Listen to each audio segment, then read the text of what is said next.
Okay, hi, this is Ryan Zeus. My report is over the paradigm shift in aerosol chemical composition over regions downwind of China. The report mainly focuses around PM 2.5 molecules, which are particulate matter that are less than 2.5 nanometers in diameter. It surrounds how these types of particulates have recently saw a decrease in their concentration in areas of China and regions downwind of China, and how coupled with this decrease in concentration, there has been an increase in the concentration of nitrates. For materials and methods, most of the data was collected through environmental institutions that record this data and track this data through the use of satellites.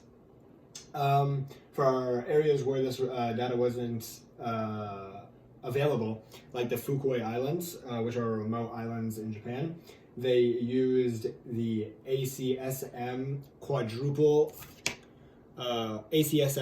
type, which was able to measure the concentrations, and for modeling they used the geochem model. Here is a graph showing the let me try and bring it a little closer. This is a graph showing the concentration of SO2 over since 2010 to 2019 in China, and this one's Beijing and Fukui, and then down here is China. As you can see, there is a slight gap, but both of them see a decrease. And here is the concentration of nitrate in some of these areas. Nitrate sees an initial decrease and then a stabilization and then an increase around 2017. This is another graph that shows the concentration of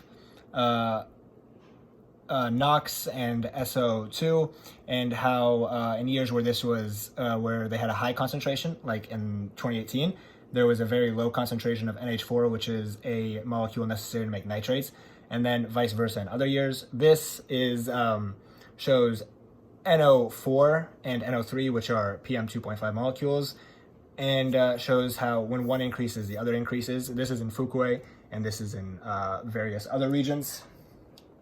Here are our schematics of the ACSM schematic used in Fukui. It works by placing a sample inside. The machine is able to characterize and monitor the mass and chemical composition of particulate matter in it. And then this is the ozone monitoring instrument that is on board the NASA satellite.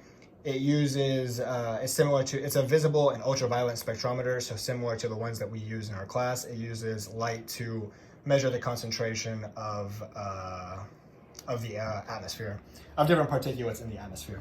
Here we have our reactions. These two reactions are very similar, the top two. They both, it's SO2 and NOx reacting with water to form an acid. These acids can mix with water to form acid rain and various other harmful molecules. Down here is the acid that SO2 forms, reacting with NH3 to form a complex. This reaction is the reason that nitrate saw a decrease, because ammonia is a necessary molecule in the creation of nitrates.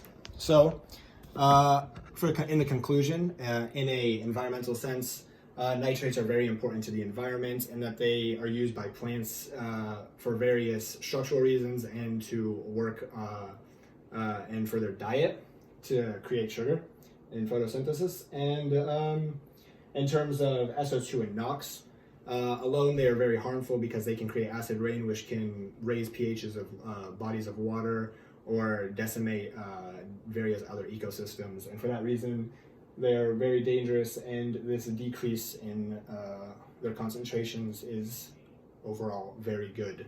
And that's my report. This is my works cited, and I think that's it.